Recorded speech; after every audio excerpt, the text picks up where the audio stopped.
to the responsibility to protect. On atrocity prevention. Words kill. All societies are potentially vulnerable.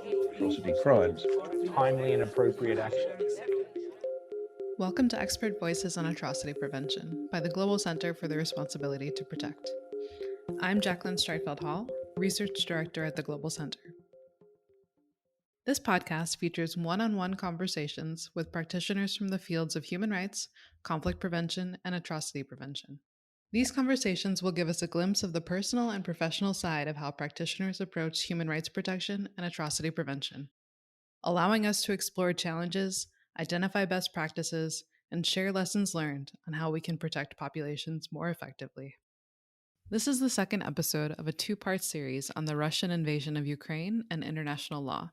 In part one, Professor Alexander Hinton from Rutgers University discussed the misuse of the term genocide to justify the invasion. In this episode, I'll be talking with Rebecca Barber, a research fellow with the Asia Pacific Center for the Responsibility to Protect and a PhD scholar with the T.C. Beirne School of Law at the University of Queensland, on the international response to the invasion and available options under RGP. Before sharing our interview with Rebecca, we wanted to give a quick overview of the current state of the crisis to contextualize the conversation. So I'm here now with the Global Center's Ukraine expert, Ms. Sarah Hunter. Sarah, could you provide our listeners with an overview of the current situation in Ukraine? Thanks, Jackie. So we're here recording today on the 24th of March, so 1 month since the invasion began.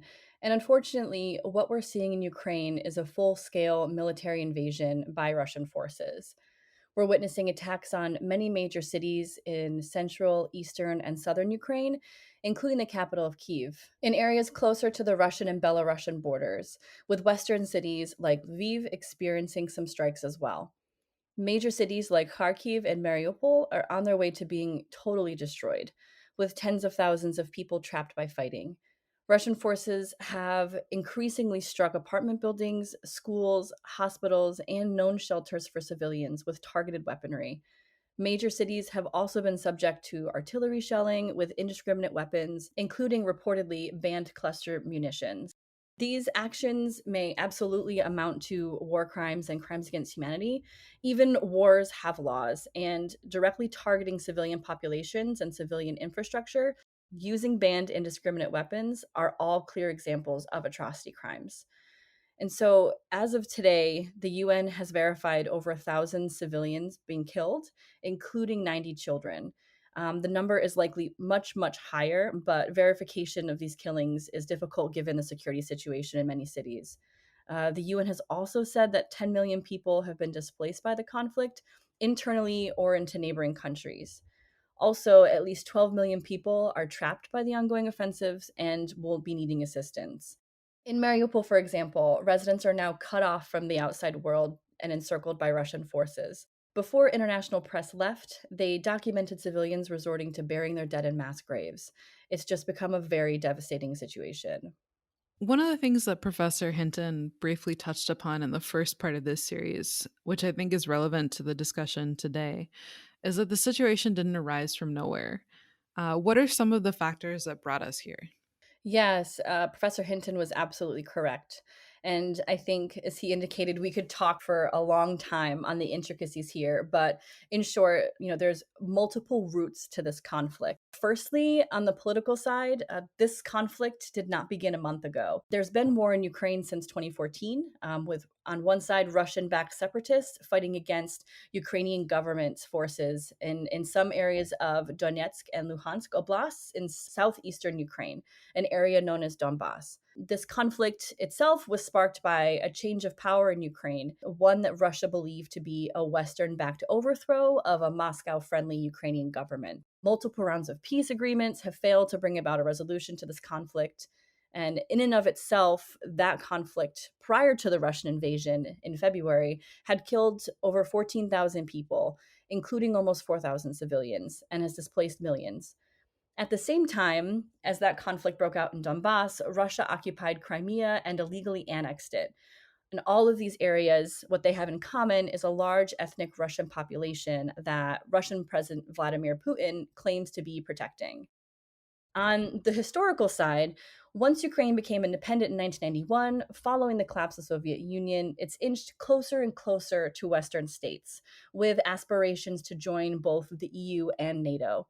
Putin, who idolizes this former prowess of the Soviet Union and the empires that preceded it, views the fall as not only the largest geopolitical disaster of his time, but also as the end to this historical idea of Russia.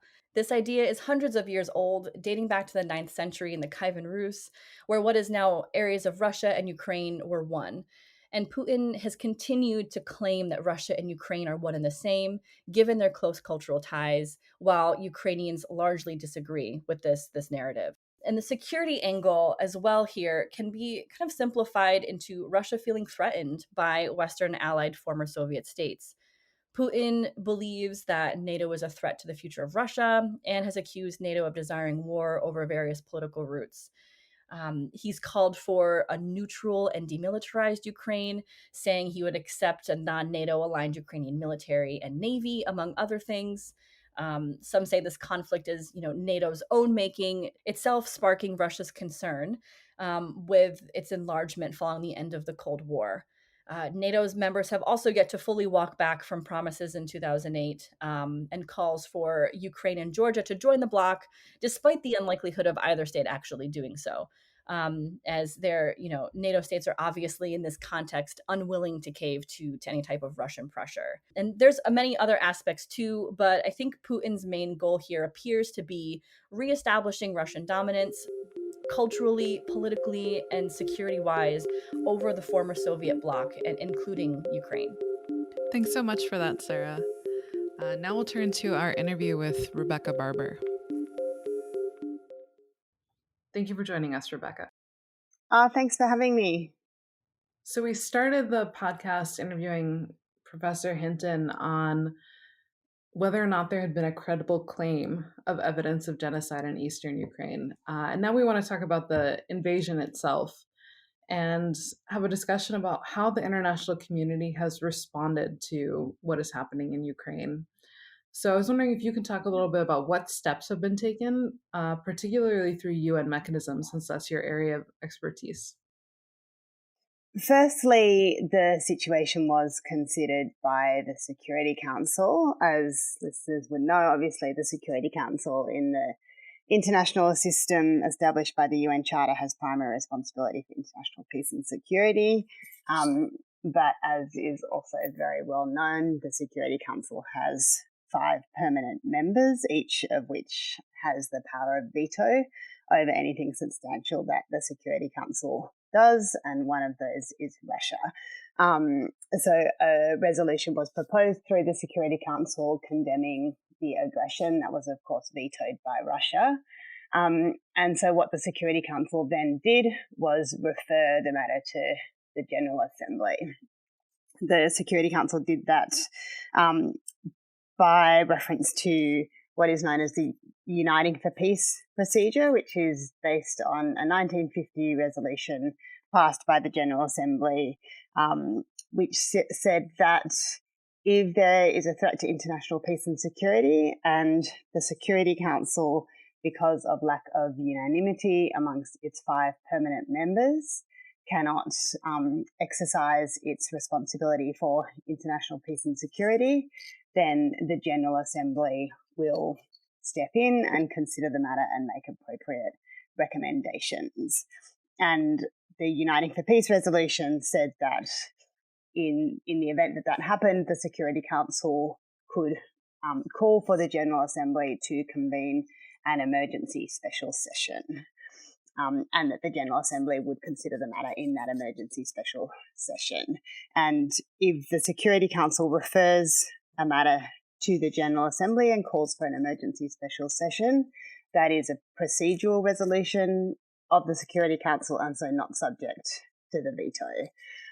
So basically that is a way of sort of getting around the veto requirement and transferring a matter from the Security Council to the General Assembly.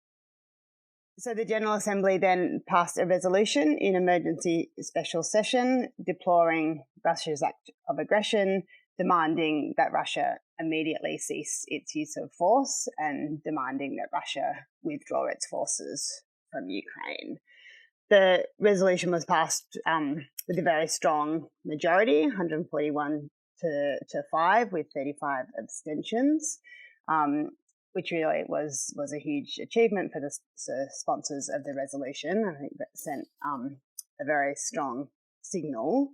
But there is, of course, a lot more that the General Assembly can do rather than just deploring the act of aggression and calling for Russia to remove its forces from Ukraine.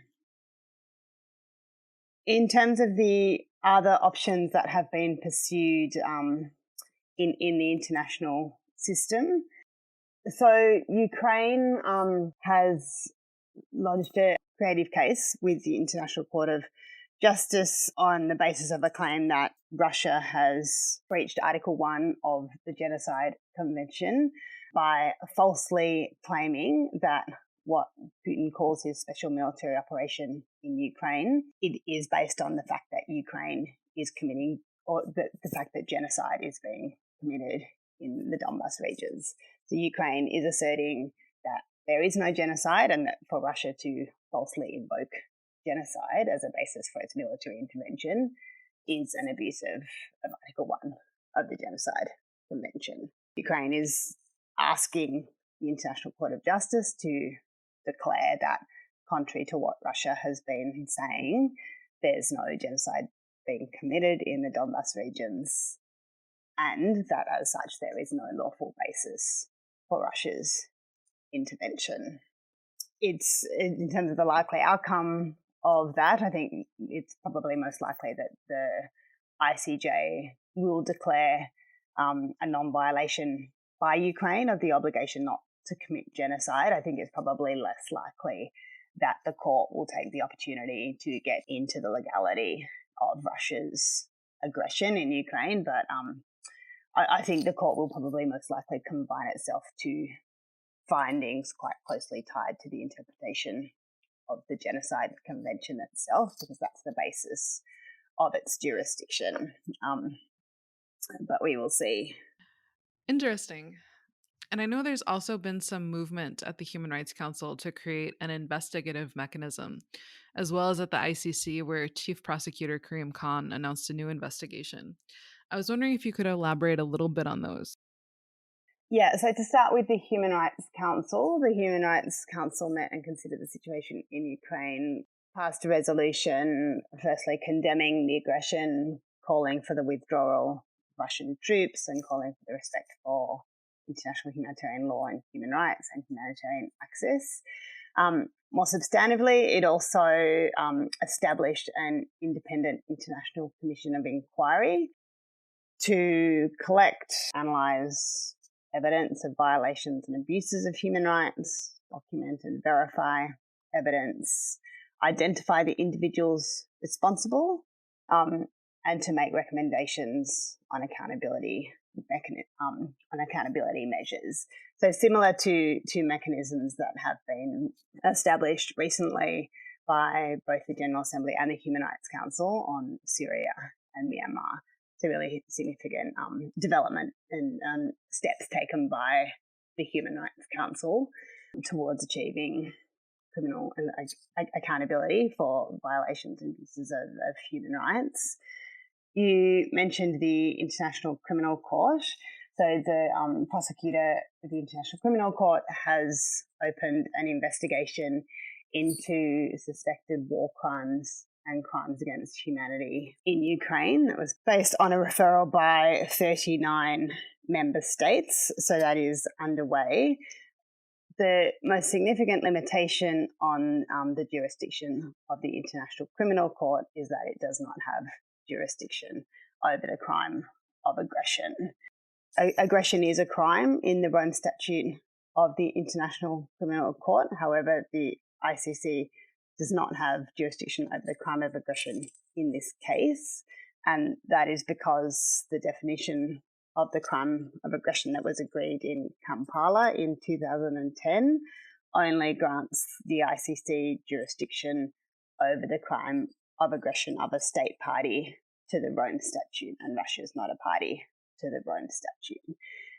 the ICC can exercise jurisdiction over the crime of aggression of a non-state party if the situation is referred by the Security Council. However, the situation in this case will obviously not be referred to the ICC by the Security Council because of Russia's veto. And so it's because of this gap in the ICC's jurisdiction in relation to what's happening in Ukraine that we've seen recently the declaration and the recommendation for the establishment of a special tribunal for aggression against Ukraine. So we've seen in the past week a group of 40 very prominent international lawyers and writers and politicians launched a declaration calling for the establishment of what's called a special tribunal for the punishment of the crime of aggression against Ukraine.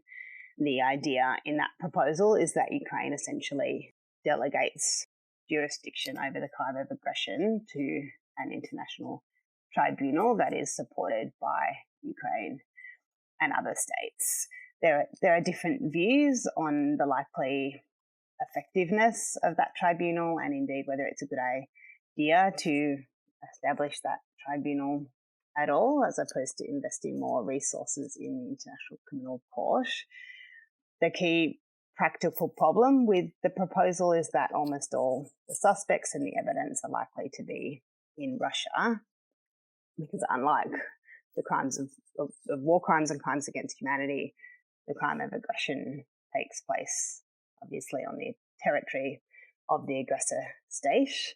And assuming Russia would not cooperate with such a mechanism, there's the question of how the tribunal would get access to suspects and the evidence on the assumption that Russia would likely not cooperate with such a tribunal.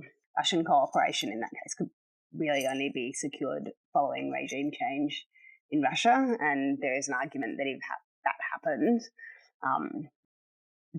Russia may be more likely to support the ICC jurisdiction anyway. And I guess with all of these different mechanisms, what types of international legal responsibility are we dealing with? Which individuals could be held individually liable? Could Russia as a state be held liable under international law? So in the case of the case before the ICC, investigating suspected war crimes and crimes against humanity, then you'd be looking at the individuals whose actions could be connected directly to those crimes, which can be any individual in the Russian armed forces. Feasibly also, much higher up the chain of command, feasibly all the way up to President Putin. But the issue with that is that it can be very difficult to connect the actions of forces on the ground to higher level officials, and particularly going all the way up to head of state. If the case of aggression were to proceed in the special tribunal for aggression against Ukraine, then that is a leadership crime. So certainly that Putin could feasibly be found responsible for the crime of aggression. In terms of the case before the ICJ, that is concerned with the responsibility of Russia as a state breaching Article 1 of the Genocide Convention, but by falsely claiming that Ukraine has been engaging in genocide in Ukraine as a basis for its use of military force in Ukraine. So since you've been mentioning the crime of aggression, I think what's interesting now is that we're in a situation where there seem to be kind of two streams of violations that the international community is attempting to address with regards to the invasion. First, there is the fact that there is this act of aggression and that Russia appears to have acted in violation of the UN Charter and other international mechanisms. And then the second sort of facet of the conflict right now is that in their actions in Ukraine, they appear to be perpetrating violations that could amount to crimes against populations in terms of the use of indiscriminate weapons, targeting of civilian areas, etc. So I have a bit of a two-part question here. What other steps can or should the international community pursue, particularly through the UN Charter, to confront Russia's actions? And I guess the second part of that question is, and what do you think the international community is expected to do to uphold R2P in this case? Yeah, so I think two quite different questions. So I'll start with the one about what other options there are available to the international community, including through the UN Charter. And I think particularly relevant is through the General Assembly in this case, given the paralysis of the Security Council, and the Security Council obviously cannot take any further action. So we spoke earlier about the General Assembly resolution, which deplored the act of aggression, demanded that Russia immediately cease its use of force, withdraw its forces from Ukraine.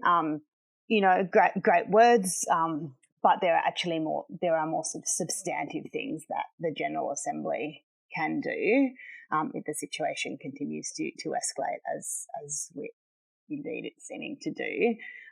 So the first thing that the General Assembly can do is call upon states to support Ukraine in the exercise of its right of self-defense. It's very squarely within the competence of the General Assembly to do that. It would be recommending that states use force in a manner that is in any case lawful within the scope of the UN Charter, with or without a General Assembly resolution.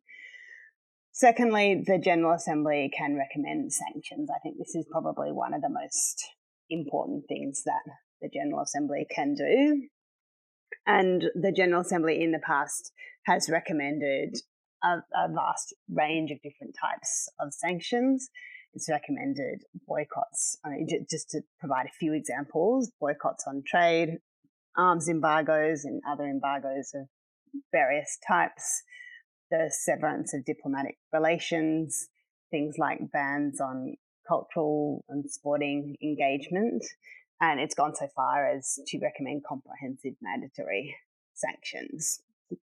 If you look at the steps that the General Assembly has taken in relation to apartheid in South Africa, Portuguese territories in the colonial era, then you can see some very substantive steps that have been taken by the General Assembly in terms of recommending sanctions. In the case of Russia, obviously many states are imposing sanctions anyway, even without a resolution from the General Assembly or recommendation from the General Assembly. But I think if the Assembly were to recommend sanctions, it could achieve a number of things. It could encourage other states to come on board. It could recommend additional sanctions, similarly to what was done in the past in previous situations. It could feasibly increase the likelihood of coherence and consistency in the sanctions that are in any case being imposed. And if the General Assembly were to recommend sanctions, it could also take the opportunity to emphasise the importance of sanctioning states complying with their international legal obligations, for example, by ensuring that sanctions don't negatively impact human rights in Russia. And I think as sanctions continue to step up and become more severe, I think this is going to become an increasingly important issue, making sure that the international community as a whole has sort of got this balance right between ensuring that sanctions are as coercive as possible, but at the same time being as careful as possible to minimise impact on human rights for the population in Russia. Another option that is available to the General Assembly that has been canvassed is the option of suspending Russia from the United Nations by way of rejecting the credentials of its representatives. There is a provision in the UN Charter that allows for a member state to be suspended. That's Article 5 of the UN Charter. But Article 5 of the Charter says that a member state can only be suspended from the UN upon the recommendation of the Security Council. So suspension under the UN Charter pursuant to Article 5 is not an option in this case because of the Security Council veto. However, if a member state were at any time to raise an objection in the General Assembly to the presence of Russia's representative, Russia's individual delegate sitting in the General Assembly, the General Assembly could then decide not to accept the credentials of that individual. And that would have the effect of temporarily excluding Russia from participation in the UN General Assembly. It wouldn't be a suspension in name, but it would be in effect. The only time this option has really been used in vaguely comparable circumstances is in relation to South Africa in 1974, when the option was used to protest against South Africa's policy of apartheid. The competence of the General Assembly to suspend a member state in this way through the credentials process is not uncontroversial. There are some who argue that the credentials process can't be used to get around Article 5 and the requirement of a Security Council recommendation regarding suspension. But the fact is that the General Assembly has utilised this option in the past, and if it's done so in the past, well, it can do so again. That's obviously an option that is not particularly likely to be pursued in the immediate future, but I think in the circumstances with which we are faced, it's useful to have all of the options on the table. And I think having the options on the table, these sorts of sort of very ambitious options on the table can help to contribute to a shift in thinking regarding the significance of the role that can feasibly be played by the General Assembly in these types of situations. I think it's also really important to just put out there that in international law, states have an obligation to cooperate to end serious breaches of peremptory norms of international law. In the Articles of State Responsibility, Article 41.2, it says specifically, states have an obligation to cooperate to bring to an end any serious breach of a peremptory norm of international law. And that was affirmed by the International Law Commission recently in 2019 in the draft conclusions on peremptory norms of international law. The crime of aggression is recognised as being a peremptory norm of international law, as are the basic rules of international humanitarian law. So in other words, states under the laws of state responsibility have a legal obligation to cooperate to end Russia's aggression in Ukraine and also to end any serious violations of international humanitarian law being committed in Ukraine. It's quite unclear what exactly the obligation to cooperate requires states to do, but one thing that is very clear is that the obligation has particular relevance for the way in which states should use their membership of international organisations, and specifically the General Assembly. The International Law Commission's commentaries to the Articles on State Responsibility say specifically that cooperation could be organised in the framework of a competent international organisation, including the UN. And the more recent commentaries to the draft conclusions on peremptory norms say similarly that the collective system of the UN is the preferred framework for cooperative action between states.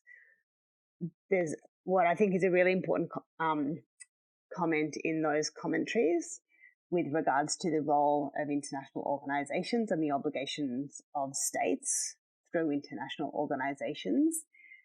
And that is that where an international organisation has discretion to act, the obligation to cooperate imposes a duty on the members of that organisation to act with a view to the organisation exercising that discretion in a manner to bring to an end the breach of a peremptory norm of international law. So the situation in Ukraine at the moment is a situation in which we are faced with serious breaches of peremptory norms of international law. There is an international organisation, the General Assembly, that is competent to act, to do a number of things. So I think what that statement from the International Law Commission means is that if the General Assembly has the discretion to, for example, pass a resolution recommending to states that they impose sanctions, and such a recommendation might assist in bringing Russia's aggression in Ukraine to an end.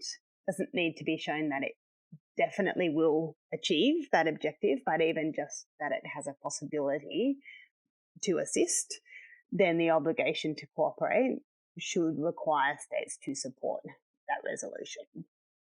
So I think that's just important to have out there, that states do actually have legal obligations to cooperate to bring these sorts of situations to an end so far as possible and within their competence to do so.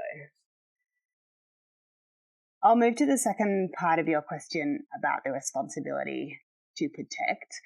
I think this is a good question to be asking now, because I read something the other day about responsibility to protect in Ukraine and suggesting that the lack of response by the international community, presumably talking about the lack of military response in support of Ukraine, basically signalled the death toll of R2P and said that, we should all stop talking about R2P and sort of admit that, it was an idea whose time has come. And I think that sort of analysis really does a disservice to this principle of responsibility to protect, which doesn't necessarily call for military intervention in this particular situation. So as you said, yes, certainly we are seeing increasing evidence that in addition to being very clearly a crime of aggression, Russia is also, it appears, committing war crimes in Ukraine, targeting civilians and civilian objects, humanitarian corridors, and certainly launching attacks in the knowledge that those attacks will cause disproportionate civilian harm. The responsibility to protect principle, as defined in the General Assembly's World Summit outcome document in 2005, so that is the responsibility to protect principle that all states agreed to and committed to, said that the international community has a responsibility to protect populations from genocide, war crimes, crimes against humanity, and ethnic cleansing. Firstly, using diplomatic, humanitarian, and other peaceful means, and that states were prepared to take collective action through the Security Council to protect populations from those crimes when peaceful actions are inadequate. The responsibility to protect principle, as defined in the World Summit outcome document, did not envisage military intervention not authorised by the Security Council. So the responsibility to protect, as defined in 2005, would not, in that case, provide a basis for states to intervene militarily in Ukraine, i.e. NATO going into direct conflict with Russia, in this case, because we don't have a Security Council authorization. There is a broader interpretation of the responsibility to protect, and that is the principle as originally conceived and developed in the report of the International Commission on Intervention and State Sovereignty, the Canadian government-sponsored commission that first defined the principle of R2P. And that version of R2P did suggest that R2P could feasibly require states or envisage states to use force in situations in which there was no Security Council authorization. That report said that military intervention for humanitarian protection purposes that Security Council authorization should always be requested if it was proposed that military force be used for humanitarian protection purposes, but it did not say that such an intervention must always be authorized by the Security Council. And it specifically said that if the Security Council fails to discharge its responsibility in conscious shocking situations, then we couldn't rule out the possibility that concerned states may decide to act anyway. So in that broader interpretation of the responsibility to protect, it was seen as possible that force may be used without a Security Council authorization. But I think the really important part in that report, describing the broader interpretation of the responsibility to protect, is that it prescribed a number of precautionary criteria to be considered before a military intervention be launched for humanitarian protection purposes or pursuant to the principle of R2P. And one of those criteria was the criteria of reasonable prospects. So specifically, does the proposed military action stand a reasonable chance of halting or averting the atrocities or suffering that triggered the intervention? Or put otherwise, would the consequences of embarking upon the intervention likely be worse than if there is no action at all? And I think this is the really important criteria in the Ukraine scenario. Specifically, the authors of that report proposed that a military action for limited human protection purposes cannot be justified if, in the process, it triggers a larger conflict. They said it will be the case that some human beings simply cannot be rescued except at unacceptable cost, perhaps of a larger regional conflagration involving major military powers, and that in such cases, however painful the reality, coercive military action is no longer justified. And particularly pertinent to the current situation, it said that application of this precautionary principle would mean that on purely utilitarian grounds, it would likely preclude military action against any one of the 5 permanent members of the Security Council, even if all of the other conditions for intervention described were met. So I think that is really important because I think it suggests that in this current situation on an R2P analysis, whether one looks at the narrower interpretation of R2P as defined by the General Assembly in the World Summit Outcome Resolution or the broader interpretation as defined by the Canadian Sponsor Commission in 2001, either way, R2P would not necessarily require third states to intervene militarily in support of Ukraine in this situation. So I just think that's important to have out there because I don't think it's sort of constructive and it's not, it doesn't further our goals of galvanizing international action in support of responsibility to protect or the prevention of atrocity crimes, to say that this situation and the fact that third states are not jumping to intervene militarily in support of Ukraine, it is sort of the death knell of R2P and indicative of the fact that the R2P norm is an outdated idea whose time has come. I really appreciate that point that you've just made because I think certainly all of us at the Global Center, but I'm sure you and others in the R2P community have read our own obituaries a few too many times. And it's almost always in that context of military intervention. And because we can't militarily intervene, therefore R2P doesn't work.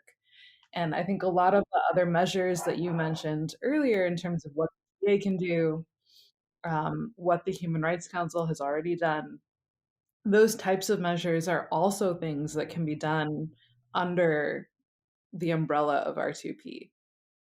On that point, there was an excellent paper that I just read the other day, which is available on SSRN by Justice Richard Humphreys and Lorma, I'm not going to pronounce her name correctly, but Paykalna. And they suggest 4 types of responses, which they refer to as sub-war fighting combat.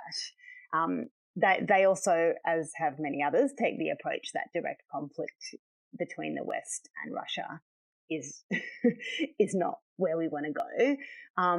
And so their 4 sub-war fighting combat options are first, an information war; second, legal proceedings; third, sanctions; fourth, diplomatic isolation; and fifth, assisting Ukraine to defend itself militarily. And under each of those headings, they spell out a number of different options and show that under each of those, there are so many more steps that could be taken, all of which falls short of direct military conflict with Russia. And I think that, again, thinking of what R2P actually requires states to do, that is the way that we need to be thinking, not, R2P clearly doesn't work because we're not, we're holding back on going into direct conflict with Russia. Thank you for joining us for this episode of Expert Voices on Atrocity Prevention. If you'd like more information about the Global Center's work on R2P, mass atrocity prevention, or populations at risk of mass atrocities, visit our website at globalr2p.org and connect with us on Twitter and Facebook at GCR2P.